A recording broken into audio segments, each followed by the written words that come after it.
की गिरीश भाऊ खऱ्या अर्थाने संकट मोचन आहे आणि त्यांच्याकडे आपत्ती व्यवस्थापनाचं काम आहे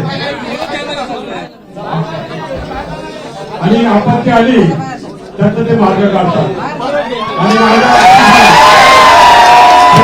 काढतात. भाऊ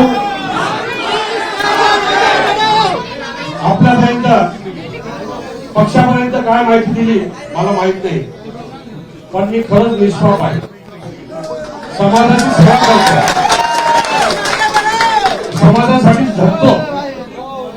कोविड काळामध्ये 45 रक्तदान शिबिर घेऊन 2366 वॉटर हे मी सिव्हिल सर्जनला दिले. त्या काळामध्ये कोणी बाहेर येत नव्हतं. त्या काळात कोविड सेंटर उभं केलं आणि पक्षासाठी ते काम केलं. परंतु अचानक नीतीने घाला घातला आणि माझ्यावरती कारवाई केली. ज्या पक्षाने माझा अनादर केला त्या पक्षाला मी सांगू इच्छितो की महापालिकेच्या निवडणुकीमध्ये दूध का दूध पाणी का पाणी होईल.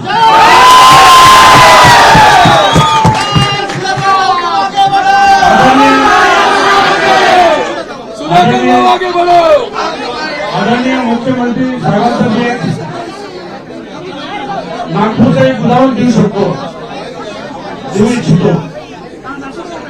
त्यांनी महाराष्ट्रामध्ये जो पहिला प्रकल्प केला की सांडपाण्यापासून महापालिकेला उत्पन्न मिळवून दिलं, महावितरणला वीज निर्मिती प्रकल्प दिला आणि ते 2010-11ची ती गोष्ट आहे. 20 का 25 कोटी रुपये महापालिकेला मिळतात.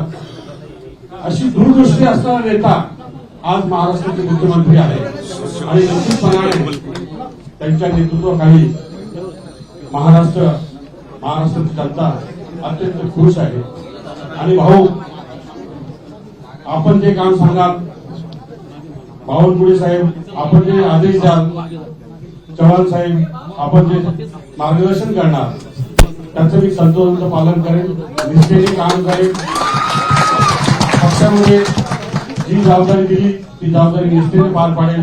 पक्ष संघटन मोठं करण्यासाठी निश्चितपणाने प्रयत्नाची पराकाष्ठा करेल. धन्यवाद.